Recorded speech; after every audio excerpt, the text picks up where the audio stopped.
മഹാരാഷ്ട്ര രാഷ്ട്രീയത്തിൽ വീണ്ടും ചൂടേറിയ വാക്കുകളുമായി മുൻ മുഖ്യമന്ത്രിയും ശിവസേന മേധാവിയുമായ ഉദ്ധവ് താക്കറെ.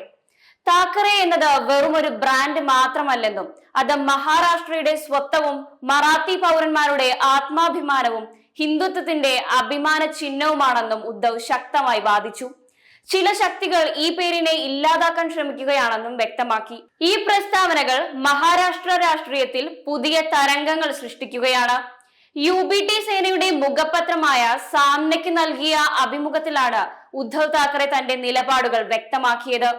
ഇക്കാലത്ത് രാഷ്ട്രീയത്തിൽ പലപ്പോഴും കാണുന്നത് പോലെ താക്കറമാർ ഊതി വീർപ്പിച്ച ബലൂണുകൾ പോലെയല്ല. താക്കറെ വെറുമൊരു ബ്രാൻഡ് മാത്രമല്ല, ഹിന്ദുത്വവുമായി ബന്ധപ്പെട്ട ഒരു പേര് കൂടിയാണ്. അത് മറാത്തി മാനുകളുടെയും മഹാരാഷ്ട്രയുടെയും ഹിന്ദു അഭിമാനത്തിന്റെയും സ്വത്വമാണ്. എന്നിരുന്നാലും ചില ആളുകൾ താക്കറെ ബ്രാൻഡ് അവസാനിപ്പിക്കാൻ ശ്രമിക്കുന്നു. ദൈവവുമായി സ്വയം താരതമ്യം ചെയ്യുന്ന അതേ ആളുകളാണ് ഇവർ. ശിവസേനയുടെ ചിഹ്നവും പേരും ഉൾപ്പെടെ ഇന്ന് തന്റെ കൈവശം ഒന്നുമില്ലെന്നും എന്നാൽ ആളുകൾ ഇപ്പോഴും തന്നെ ഊഷ്മളമായി സ്വാഗതം ചെയ്യുന്നുണ്ടെന്നും അദ്ദേഹം പരാമർശിച്ചു. ഏക്നാഥ് ഷിൻഡെയുടെ ശിവസേനയെ പേരെടുത്ത് പറയാതെ അദ്ദേഹം രൂക്ഷമായി വിമർശിച്ചു. ചിഹ്നവും പാർട്ടിയുടെ പേരും മോഷ്ടിച്ചതായും തന്നെ അവസാനിപ്പിക്കാൻ ഭാരതീയ ജനതാ പാർട്ടിയുമായി സഖ്യമുണ്ടാക്കിയതായും ഉദ്ധവ് ആരോപിച്ചു. മറാത്തി മണ്ണിലെ ഞങ്ങളുടെ ആഴത്തിലുള്ള വേരുകൾ നിരവധി തലമുറകൾ പഴക്കമുള്ളതാണ്. എന്റെ മുത്തച്ഛനും ശിവസേന പ്രമുഖനുമായ ബാൽ താക്കറെയുടെ കാലം മുതൽ മറാത്തി ജനതയുമായുള്ള ബന്ധം ശക്തമാണ്. ഇപ്പോൾ ഞാൻ അവിടെയുണ്ട്, ആദിത്യയും അവിടെയുണ്ട്. ജൂലൈ 5 നടന്ന മറാത്തി വിജയ് റാലിയിൽ ഉദ്ധവ് താക്കറെയും രാജ് താക്കറെയും തോളോട് തോൾ ചേർന്ന് ഒരു ഐക്യമുന്നണി അവതരിപ്പിച്ചിരുന്നു.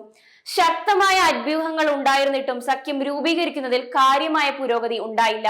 2022 ശിവസേനയിൽ പിളർപ്പ് സൃഷ്ടിച്ചതിന് പിന്നിൽ അവരാണെന്നും മുൻ മഹാരാഷ്ട്ര മുഖ്യമന്ത്രി ആരോപിച്ചു. വിവിധ മതങ്ങൾക്കും ജാതികൾക്കും ഇടയിൽ ഭിന്നത വിതച്ച് സമൂഹത്തെ അസ്ഥിരപ്പെടുത്താൻ BJP നിരന്തരം ശ്രമിക്കുന്നുവെന്നും അദ്ദേഹം പറഞ്ഞു.